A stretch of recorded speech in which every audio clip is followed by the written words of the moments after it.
નમસ્કાર મિત્રો, ગુજ્જુ હેલ્થ જર્નીમાં તમારું સ્વાગત છે। શું હવે તમે પણ એવું અનુભવ કરો છો કે તમારા પગ હવે પહેલાં જેવા મજબૂત નથી રહ્યા? શું થોડીક વાર ઊભા રહ્યા પછી પગમાં થાક દેખાવા લાગે છે?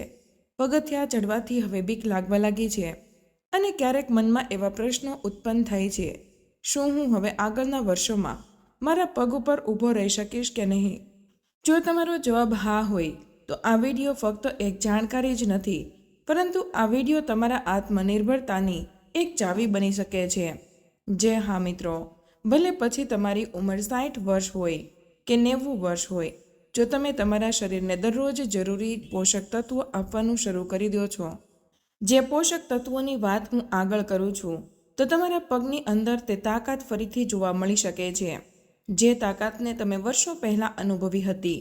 આ વિટામિન્સ ફક્ત માંસપેશીઓને જ મજબૂત નથી બનાવતા, પરંતુ તમારા લોહીની નસોમાં નવા જીવ આપે છે, શરીરમાં લોહીનું પરિભ્રમણ સુધારે છે, થાક લાગવો, ઝટકા આવવા અને હલનચલન કરતા બેલેન્સ ન રહેવાની તકલીફને દૂર કરવામાં મદદ કરે છે। અને હા, સૌથી છેલ્લે વિટામિનને ભૂલમાં પણ નજરઅંદાજ ન કરતા। ઘણી મોટી ઉંમરના લોકો તે વિટામિનને સામાન્ય સમજે છે, પરંતુ તે જ વસ્તુ ગુપ્ત હથિયારની જેમ સાબિત થઈ શકે છે। તો ચાલો આપણા પગને ફરીથી મજબૂત બનાવવાની આ યાત્રાને શરૂ કરીએ। 90 વર્ષની ઉંમરમાં પણ હળવા, મજબૂત અને આત્મનિર્ભર પગોની સાથે શું તમે જાણો છો, ભારતમાં 70 વર્ષથી મોટી ઉંમરના વ્યક્તિઓમાં દર ત્રીજા વ્યક્તિ વિટામિન ડી થી અને વિટામિન B12 થી કમીથી પીડિત હોય છે, જેની સીધી જ અસર પગની તાકાત, નસોની સ્થિરતા અને હલનચલન કરવાની આઝાદી ઉપર પડે છે। અને આ જ આઝાદી આપણે ક્યારેક બાળકોની આંગળી પકડીને બાળકોને ચાલતા શીખવાડતા હતા, અને હવે પોતાના જ માટે આ અઘરું લાગે છે। શું તમને પણ હવે એવો અનુભવ થાય છે કે હવે તમારા પગમાં પહેલાં જેવી તાકાત નથી? શું તમે પણ દર 2 મિનિટે બેસવાનું વિચારવા લાગો છો? અને જો તમારો જવાબ હા હોય તો આ વિડીયો તમારા માટે એક નવી શરૂઆત થઈ શકે છે, કારણ કે આજના વિડીયોમાં આપણે ખાસ તે મહત્વના 6 પોષક તત્વો વિશે વાત કરીશું કે જે ફક્ત પોષણ જ નહીં, પરંતુ તમારી ચાલવાની તાકાત, તમારું આત્મસન્માન અને સ્વતંત્રતાને ફરી પાછું લાવી શકે છે।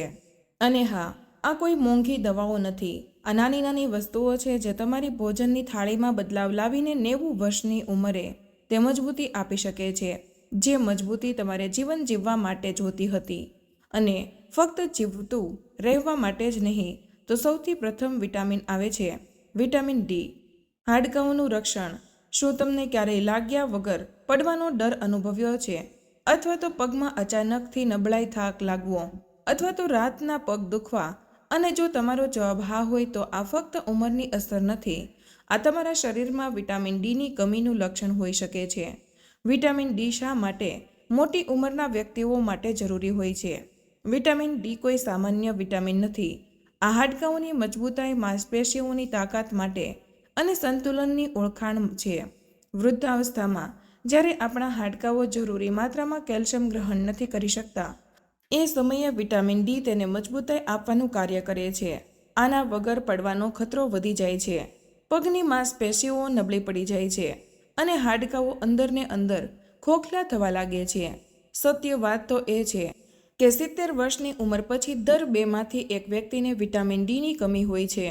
અને મહત્વની વાત તો એ છે, મોટા ભાગના લોકોને આ વસ્તુની ખબર પણ નથી હોતી, કારણ કે તે લોકો ફક્ત એટલું જ વિચારતા હોય છે કે આ વસ્તુ ઉંમરના કારણે થાય છે, પરંતુ જ્યારે તમારા પગ દરેક પગથિયા ઉપર જવાબ આપવા લાગે તો આ ફક્ત ઉંમર જ નહીં, પરંતુ વિટામિન ડીની કમી પણ હોઈ શકે છે।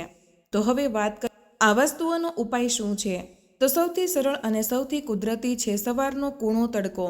સવારના સમયમાં 15 થી 20 મિનિટ તડકામાં બેસવું અથવા તો બગીચામાં હલનચલન કરવું તમારા શરીરને પોતાની રીતે જ વિટામિન ડી બનાવવામાં મદદ કરે છે। પરંતુ આની સાથે એક તકલીફ પણ છે, ઉંમર વધવાની સાથે આપણી ત્વચાને ગ્રહણ કરવાની ક્ષમતા પણ ઘટી જાય છે। એવી પરિસ્થિતિમાં તડકામાંથી વિટામિન ડી બનાવવું એટલું સરળ નથી રહેતું, અને એવા સમયે શરીરને જરૂરી હોય એક સુરક્ષિત ઘરેલું ઉપચારની।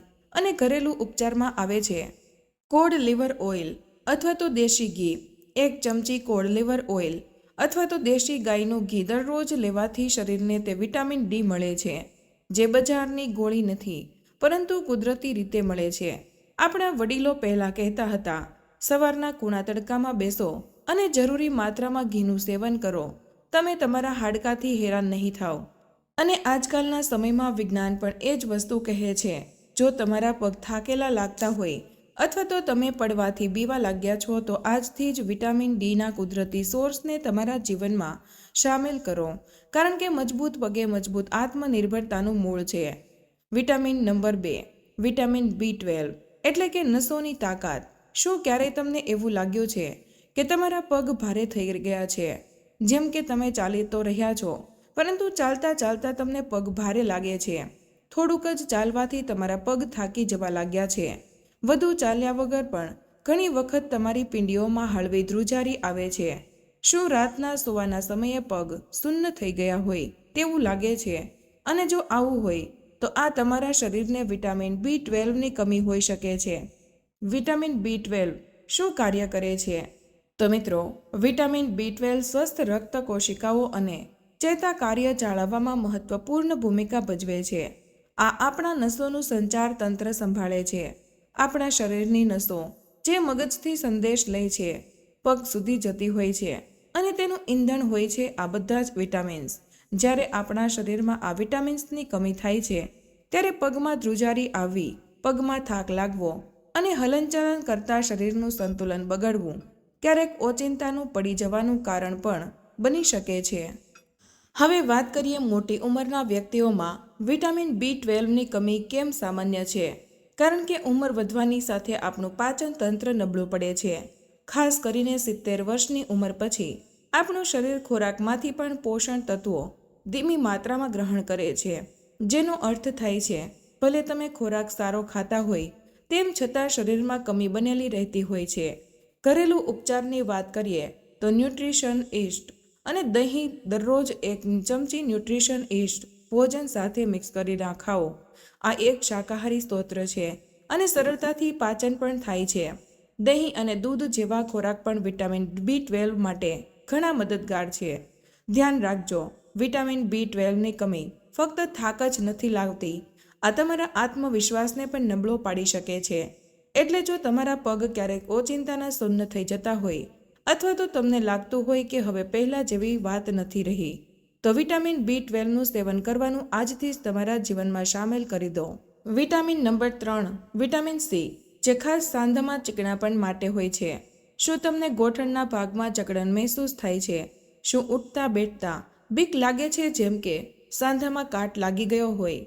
શું તમારા સાંધામાંથી કટકટ જેવો અવાજ આવવા લાગ્યો છે?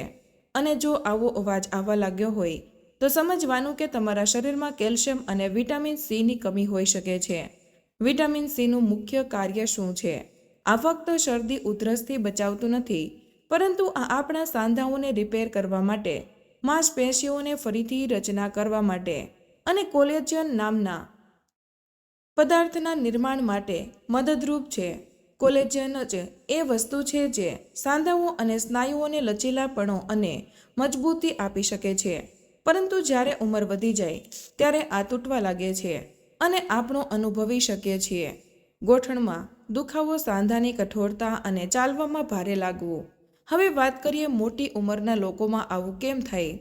મોટી ઉંમરના વ્યક્તિનું શરીર પોતાની રીતે કોલેજન બનાવવાનું ઓછું કરે છે અને જો શરીરને પૂરી માત્રામાં વિટામિન C ન મળે તો રિપેર થવાની પ્રોસેસ ધીમી પડી જાય છે અને શરીરમાં જકડાવા લાગે છે. તો હવે શું કરવું? સાવ સામાન્ય ઉપાય જેમ કે આમળા, લીંબુ, સંતરા જેવા ખાટા ફળોનું સેવન કરો. પરંતુ વધુ અસરકારક ઉપાય જોઈએ તો દરરોજ 1 ચમચી એક્રોલા ચેરી પાવડર પાણીમાં મિક્સ કરીને પીવો.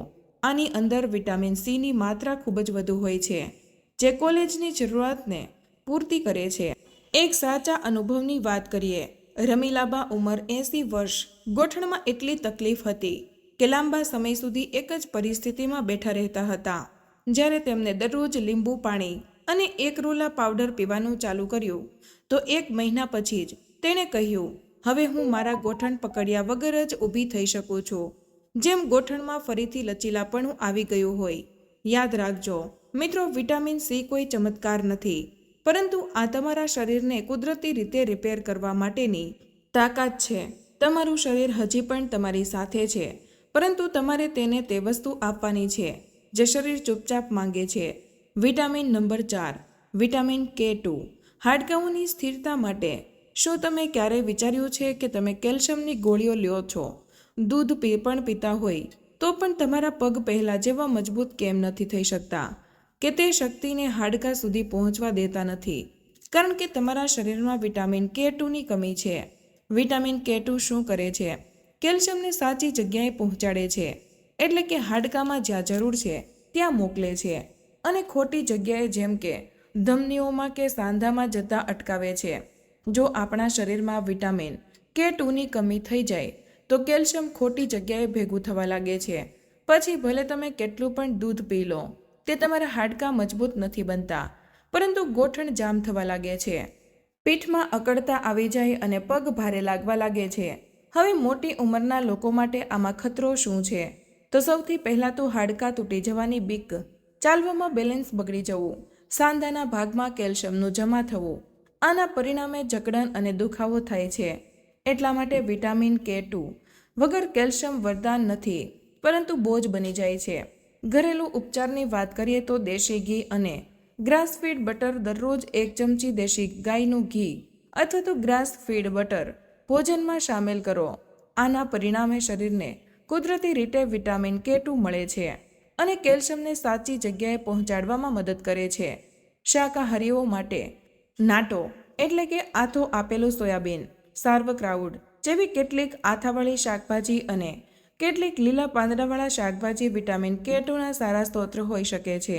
જ્યારે વિટામિન K2 મુખ્યત્વે પ્રાણી ઉત્પાદનો અથવા તો આથાવાળા ખોરાકમાંથી જોવા મળે છે, ત્યારે આ વનસ્પતિ આધારિત વિકલ્પો તેને શાકાહારી આહારમાં સામેલ કરવાનો માર્ગ પ્રદાન કરે છે. પરંતુ ભારતમાં સૌથી શ્રેષ્ઠ ઉપાય દેશી ગાયનું ઘી. હંમેશા યાદ રાખો, ફક્ત કેલ્શિયમ જ નહીં, કેલ્શિયમને સાચી જગ્યાએ પહોંચાડવાનો સાથી પણ જોઈએ, અને તે છે વિટામિન K2. જો તમે ઈચ્છો છો કે તમારા હાડકાં મજબૂત અને સ્થિર બને, તો આજથી જ તમારા ભોજનમાં થોડીક માત્રામાં દેશી ઘી જરૂર ઉમેરો. હવે 5મું પોષક તત્વ મેગ્નેશિયમ, જેને આપણે માંસપેશીઓની ઊર્જા તરીકે ઓળખીએ છીએ. શું તમારા પગ થોડાક ચાલ્યા પછી થાકી જાય છે, અથવા રાત્રે સૂતા સમયે પિંડીઓમાં ઓચિંતાનો દુખાવો શરૂ થઈ જાય છે? સૂતા સમયે પગમાં બેચેની. શરીર તો આરામ ઈચ્છે છે, પરંતુ પગ આરામ નથી કરવા દેતા. તો કદાચ તમારા શરીરને મેગ્નેશિયમની જરૂર છે. મેગ્નેશિયમનું કામ શું છે? આને રિલેક્સેશન મિનરલ કહે છે. આ આપણી માંસપેશીઓને સંકોચાવા અને ઢીલી પડવામાં મદદ કરે છે. આના વગર માંસપેશીઓ જકડાવા લાગે છે, થાક લાગે છે, દુખાવો થાય છે અને જકડાવા લાગવાનો અનુભવ થાય છે. લોહીનું પરિભ્રમણ પણ ધીમું પડી શકે છે. ઓક્સિજન પગ સુધી પહોંચી ન શકે એવી હાલત પણ બને છે. મેગ્નેશિયમની કમીના લક્ષણો શું છે? પગમાં ભારે લાગવું, પગથિયાં ચડતી વખતે થાકનો અનુભવ, થોડુંક ચાલ્યા પછી લાંબો આરામ જોઈએ, અને રાત્રે પણ પિંડીઓમાં દુખાવો. અને આપણે આ બધું ઉંમરના લક્ષણ સમજી લઈએ છીએ. જ્યારે ત્યારે તે વસ્તુ મેગ્નેશિયમની કમી હોઈ શકે છે. ઘરેલું ઉપચાર. કોળાના બીજ. દરરોજ 1 ચમચી હળવા શેકેલા કોળાના બીજ ખાઓ. તે સિવાય પાલક, બદામ, ચણા અને આખા અનાજ મેગ્નેશિયમના સારા સ્ત્રોત છે. આ વસ્તુ શું અસર દેખાડે છે? માંસપેશીઓને આરામ આપે છે, થાક દૂર કરે છે, શરીરમાં રહેલી બેચેની ધીમે ધીમે દૂર થાય છે. મહત્વની વાત, શરીર આરામ પામે છે ત્યારે જ જ્યારે પગમાં શાંતિ હોય, અને પગમાં શાંતિ ત્યારે હોય છે પગને પૂરતું પોષણ અને લોહી સર્ક્યુલેશન મળે. અને આ બધું મેગ્નેશિયમથી જ શક્ય બને છે. જો તમારો અનુભવ પણ આવો જ હોય કે થોડું ચાલો અને પગ થાકી જાય, અથવા રાત્રે પગ આરામ કરવા દેતો ન હોય, તો મેગ્નેશિયમને આજથી જ તમારા ભોજનમાં આ જગ્યા આપો. હવે છેલ્લું વિટામિન છે વિટામિન E. શું તમને ક્યારે એવું લાગ્યું છે કે થોડીક વાર ચાલ્યા પછી પગ ભરાઈ જાય છે, પગમાં દુખાવો થાય છે, પગમાં ખાલી ચડવાનો અનુભવ થવા લાગે છે? ઠંડીના સમયમાં પગ વધુ ઠંડા થઈ જાય છે, લાંબો સમય બેસી રહેતા પગમાં સોય ખૂંચવી હોય, અથવા તો કીડી ચટકા ભરતી હોય એવું લાગે, તો આ લક્ષણો વિટામિન Eની કમીના હોઈ શકે છે. વિટામિન E શું કરે છે? આ એક પ્રાકૃતિક રીતે રક્તવાહિનીઓને ફેલાવનાર પોષક તત્વ છે. લોહીને ઘાટું થવાથી બચાવે છે, શરીરના દરેક ભાગ સુધી ઓક્સિજન અને પોષણ પહોંચાડે એ સુનિશ્ચિત કરે છે. ખાસ કરીને પગ સુધી લોહીનું પરિભ્રમણ વધારવા માટે મદદરૂપ હોય છે. જો વિટામિન ઈની કમી હોય તો પગમાં થાક લાગવો, સોજો આવે, માંસપેશીઓ ધીમે ધીમે અકળાવા લાગે. મોટી ઉંમરના લોકોમાં આ અસર વધુ જોવા મળે છે. લોકોનું લોહીનું પરિભ્રમણ સરખી રીતે ન થવાથી પગ ભારે લાગવા લાગે છે અને પગ જકડાવા લાગે છે. થોડું ચાલ્યા પછી જલ્દીથી થાકી જવું, ઠંડીની ઋતુમાં પગમાં ખાલી વધુ ચડી જવી અને તમને એવો અનુભવ થાય કે આ વસ્તુ ફક્ત ઉંમરના હિસાબે થાય છે, પરંતુ તમારા શરીરમાં વિટામિન ઈની થોડી કમી તમારા હરવા ફરવાની આઝાદીને રોકતી હોય છે.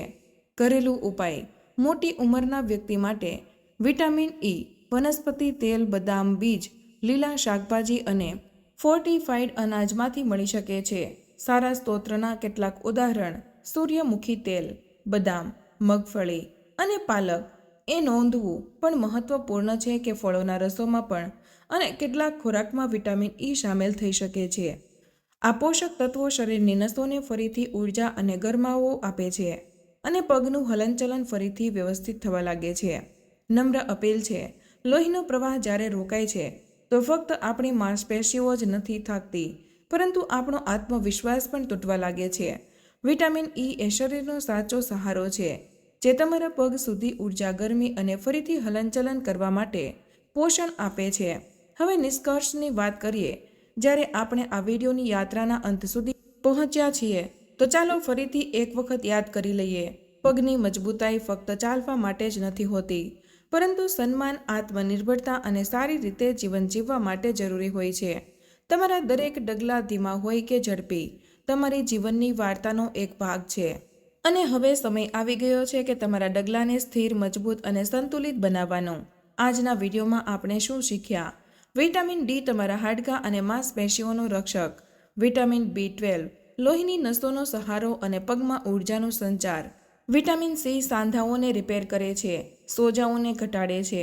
વિટામિન કે2 કેલ્શિયમને સાચી દિશામાં મોકલનાર માર્ગદર્શન. મેગ્નેશિયમ થાકી ગયેલી માંસપેશીઓને આરામ આપતું શાંતિદૂત.